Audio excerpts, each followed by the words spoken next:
รัฐบาลลาวทบทวนสัญญาเกี่ยวกับตลาดหลักทรัพย์เพื่อให้สอดคล้องกับสภาพการใหม่อุ่นแก้วมีรายงานการทบทวนสัญญาระหว่างรัฐบาลลาวกับบริษัทตลาดหลักทรัพย์ได้มีขึ้นในเดือนตุลาที่ผ่านมา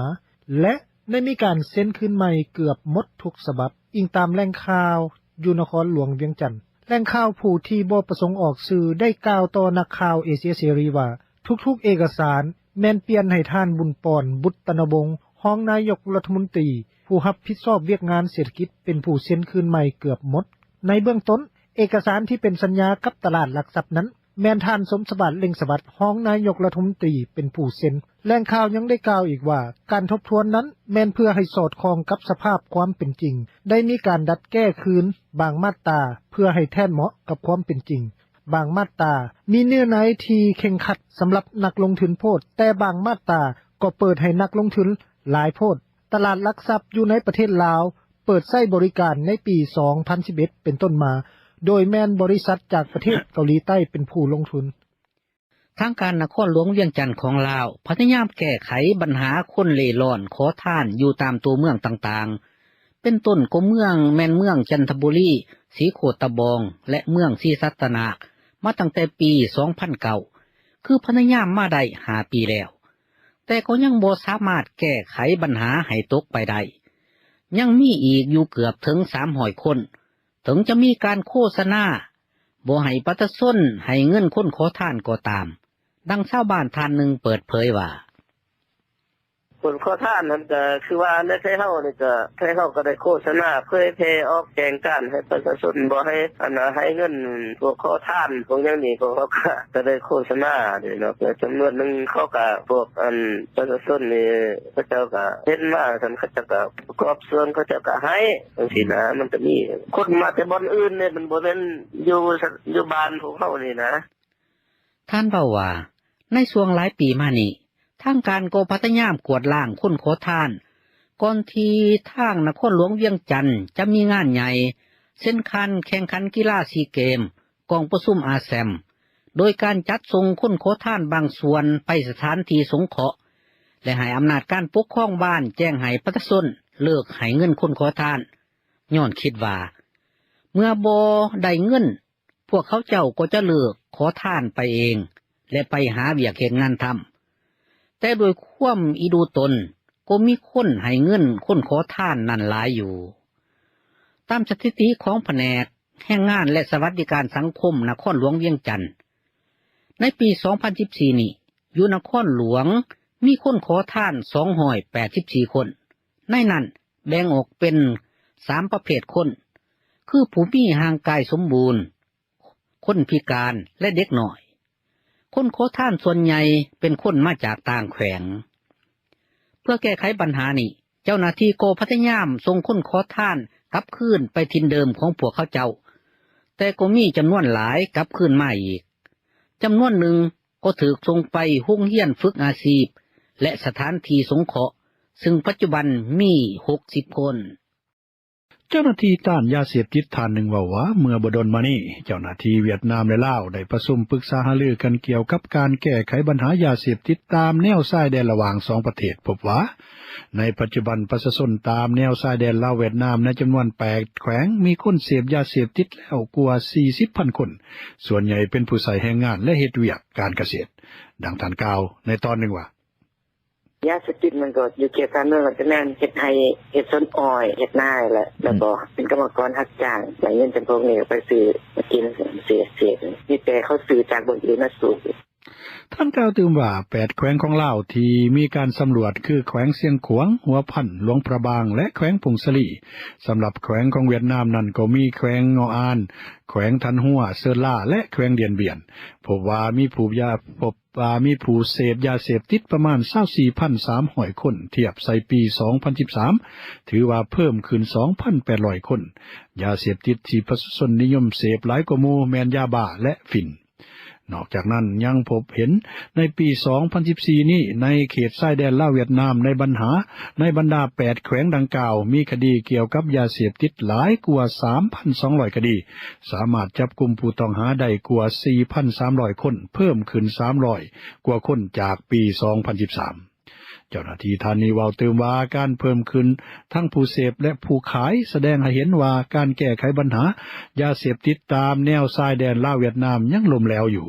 ยังมีการเคลื่อนไหวของกระบวนการค้ายาเสพติดในเขตดังกล่าวหลายอยู่รัฐบาลลาว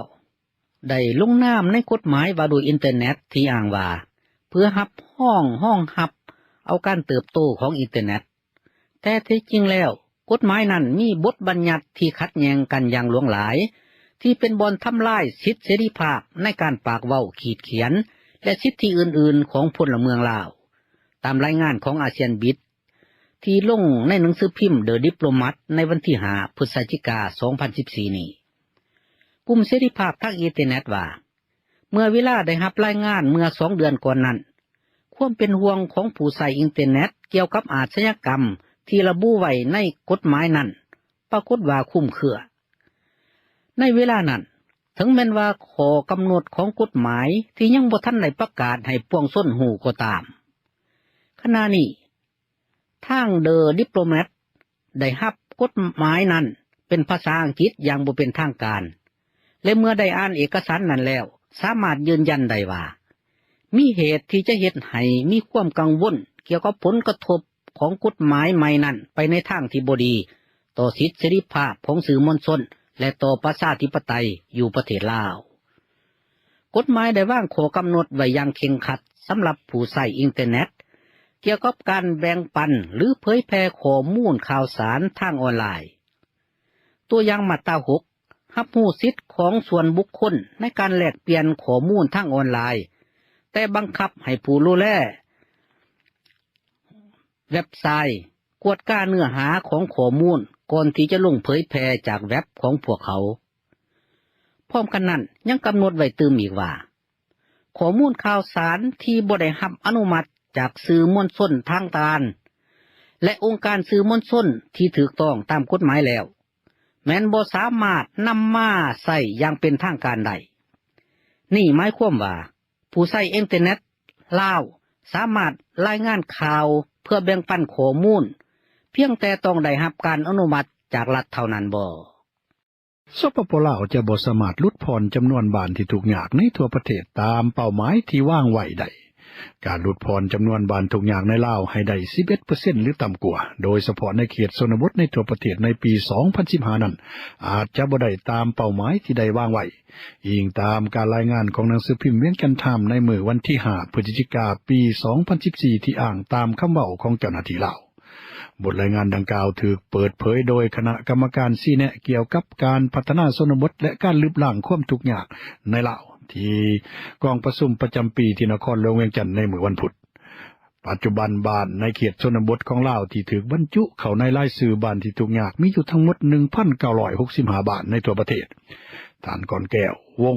ประเสริฐหัวหน้าห้องการพัฒนาชนบทและลดล้างความทุกข์ยากในลาวว่าเป้าหมายที่ได้ตั้งไว้ในปี 2010 นั้นอาจเป็นไปได้ยากที่จะบรรลุได้ในปี 2015 ถ้าเว้าถึงระยะเวลาที่ยังเหลืออยู่ท่านว่าพวกเฮาจะสำเร็จได้อย่างไร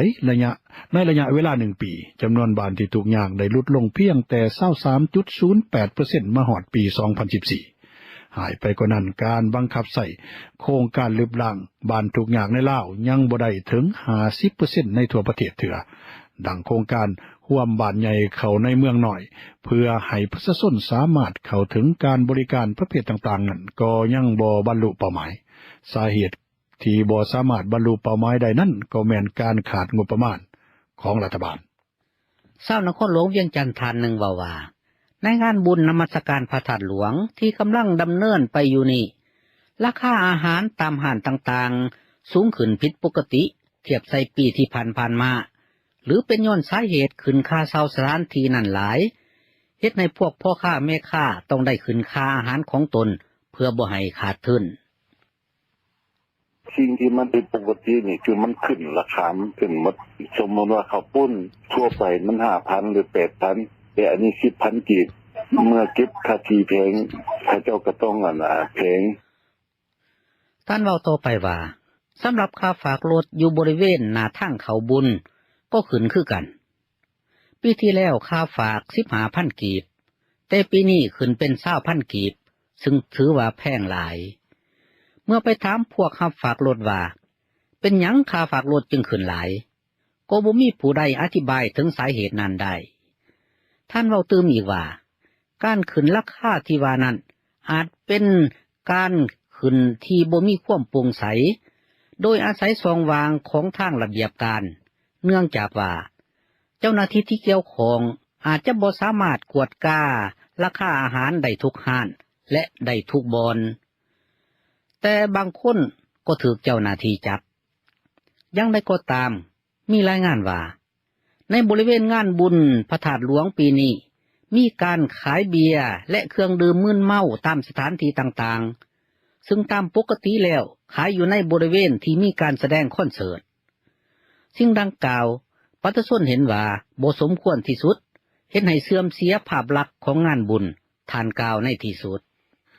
สหรัฐลาวเปิดโครงการสอนภาษาอังกฤษเป็นปีที่3ในแผนการริเริ่มการพัฒนาลุ่มแม่น้ำของสหรัฐ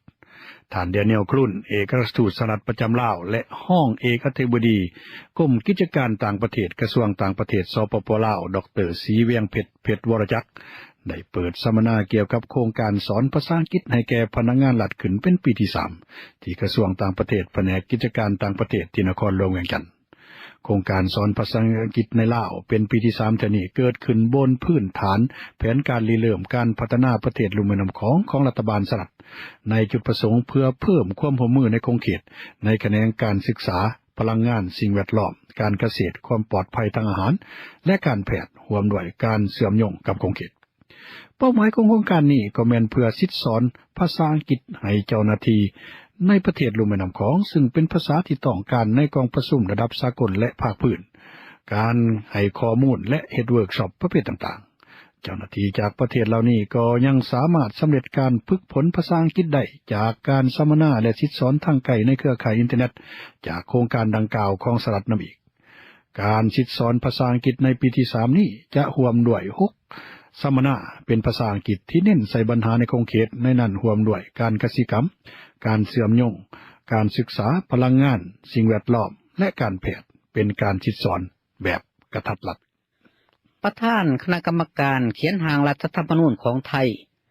ท่านโบวรศักดิ์อุวันโนกล่าวเมื่อวันอังคารวันที่4พฤศจิกายนนี้ว่าท่านมีความเป็นห่วงนำภารกิจเขียนร่างรัฐธรรมนูญใหม่นี้ย้อนว่าหลายฝ่ายรวมทั้งสื่อมวลชนมีท่าทีไปในทางลบต่อคณะเขียนร่างรัฐธรรมนูญนี้ตามรายงานของหนังสือพิมพ์เดอะเนชั่น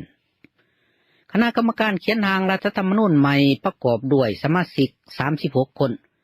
ได้รับการแต่งตั้งจากคณะรักษาความสงบแห่งชาติเมื่อวันอังคารนี้นับแต่รัฐบาลทหารได้ขึ้นกำอำนาจในวันที่22พฤษภาคมมาท่านโบวรศักดิ์กล่าวในตอนหนึ่งว่าท่านเองและคณะหูซึกดีว่าการทางรัฐธรรมนูญใหม่นี้เป็นเรื่องบ่ง่าย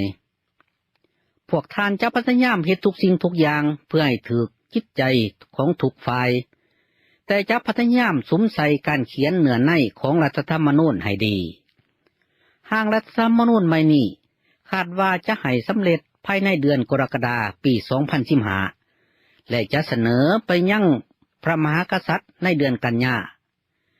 รายงานขององค์การข่าวรอยเตอร์ที่อ้างถึงการสังเกตการณ์ของนักการเมืองท่านหนึ่งในวันอังคารนั้นว่าการเขียนร่างรัฐธรรมนูญฉบับใหม่นี้ส่วนใหญ่จะไปตามคำแนะนำของคณะรักษาความสงบแห่งชาติในนั้นรวมทั้งวรรคที่ห้ามบ่ให้นักการเมืองที่ถูกห้ามแล้วนั้นเขามาสมัครรับเลือกตั้งในอนาคตถึงอย่างใดก็ดีท่านโบวรศักดิ์ก็ได้กล่าวว่าการเขียนร่างรัฐธรรมนูญนี้จะให้มันกำเกิงที่สุดระหว่างอดีตและอนาคตและได้เรียกร้องให้สมาชิกเขียนร่างรัฐธรรมนูญปาละจุดยืนทางการเมืองไว้ต่างหาก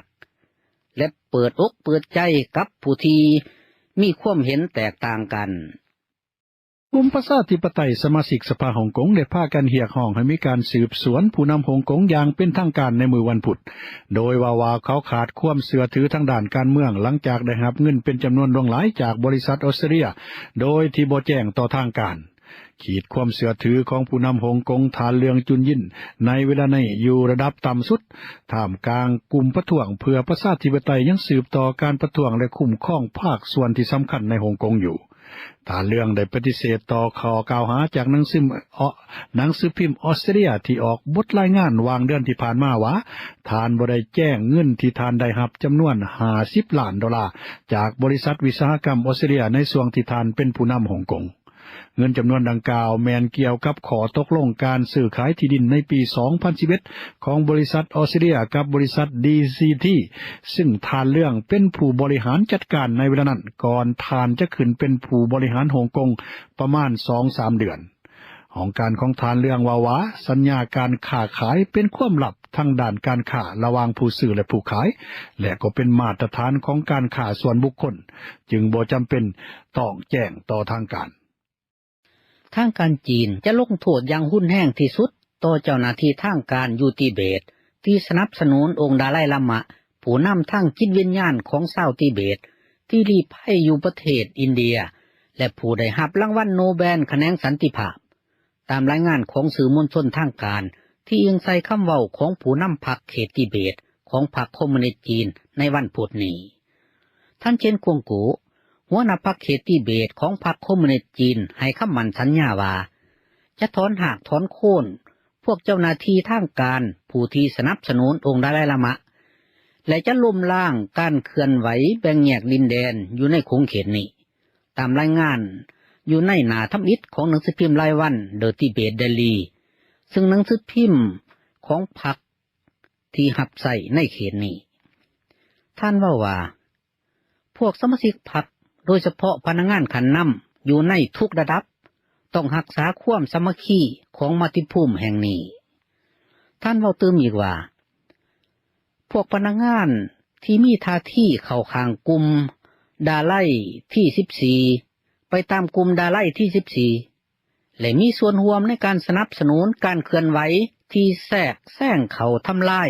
ก่อวินาศกรรมแบ่งแยกดินแดนนั้นจะถูกควบคุมอย่างเคร่งครัดและจะถูกลงโทษอย่างรุนแรงที่สุดตามกฎหมายและตามมาตรการทางวินัยต่างๆของพรรคทางการจีนถือองค์ดาไลลามะที่ชาวทิเบตเข้ารบนับถืออย่างหลวงหลายนั้นว่าเป็นผู้ก่อการหายองค์ดาไลลามะได้หลบหนีออกจากทิเบตไปอาศัยอยู่ต่างประเทศเมื่อปี 1959ภายหลังที่การลุกขึ้นต่อต้านการรุกรานของจีนบ่สำเร็จ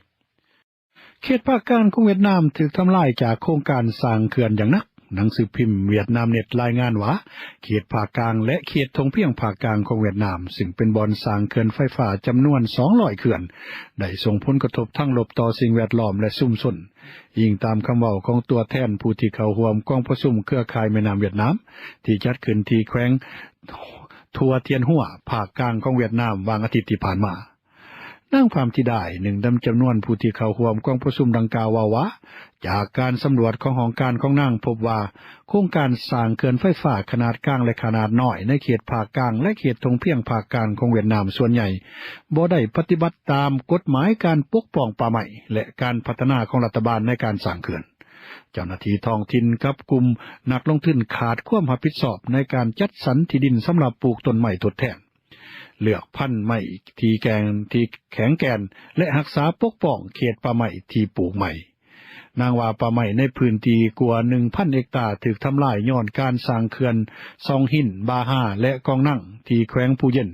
ภาคกลางของเวียดนามเท่าถึงปัจจุบันพื้นที่เขื่อนบาฮาสามารถปลูกต้นไม้ทดแทนได้เพียงแต่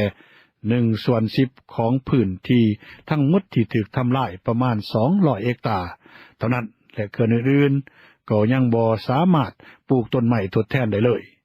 การขาดต้นไม้เฮ็ดให้เกิดภัยพิบัติธรรมชาติรายใหญ่ในเขตดังกล่าวดังน้ำท่วมดินเจือนและภัยแห้งแล้งมาดามองซันซูจิผู้นำพรรคฝ่ายค้านของประเทศพม่า ได้กล่าวในวันพุธนี้ว่าการปฏิรูปทางการเมืองหยุดชะงักมาได้หลายเดือนแล้วและกล่าวหาสหรัฐว่าเบิ่งไปในแง่ดีเกินไปเกี่ยวกับโอกาสของความคืบหน้านั้นตามรายงานขององค์การข่าวรอยเตอร์จากนครยังกุงในวันที่5 พฤศจิกายนนี้การเตือนของมาดามองซันซูจีผู้ได้รับรางวัลโนเบลแขนงสันติภาพมีขึ้น1 อาทิตย์ก่อนที่ประธานาธิบดีบารักโอบามาแห่งสหรัฐอเมริกา